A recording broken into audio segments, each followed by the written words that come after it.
Hi friends, గుత్తి వంకాయ curry ఎలా prepare చేశానో చూడండి.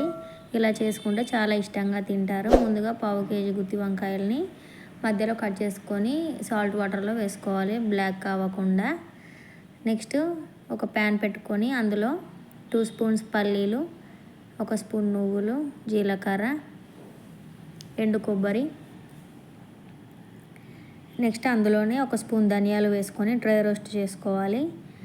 కొంచెం స్లైట్గా వేగనివ్వాలి. నెక్స్ట్ మనం కర్రీకి కావాల్సిన గ్రేవీ కోసం టమాటాలు, ఉల్లిగడ్డ, అల్లం, వెల్లుల్లి ఆయిల్లో కొంచెం ఉడికించుకోవాలండి.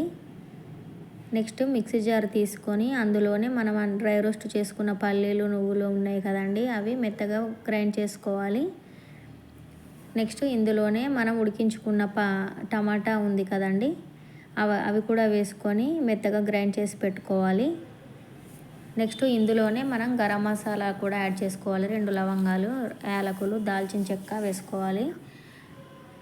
నెక్స్ట్ ఇందులోనే సాల్ట్, కారం, గరం మసాలా వేసుకోవాలి.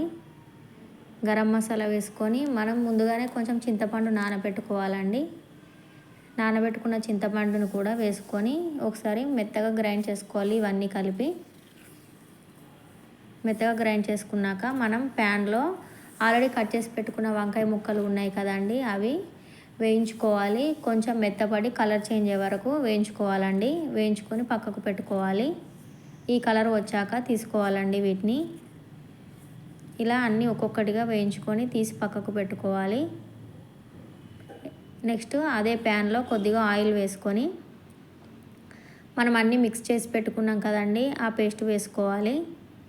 ఆ పేస్ట్ వేసుకొని కొన్ని వాటర్ యాడ్ చేసుకోవాలి. ఈ కన్సిస్టెన్సీలో వాటర్ యాడ్ చేసుకోవాలి.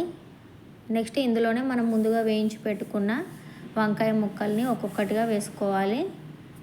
ఒక్కొక్కటిగా వేసుకొని కొద్దిగా ఆ వంకాయ ముక్కలకి ఆ గ్రేవీ టేస్ట్ వచ్చే వరకు ఉడికించుకోవాలి. నెక్స్ట్ ఫైనల్గా కొత్తిమీర వేసుకొని సర్వ్ చేసుకోవాలి. ఇంతే అండి.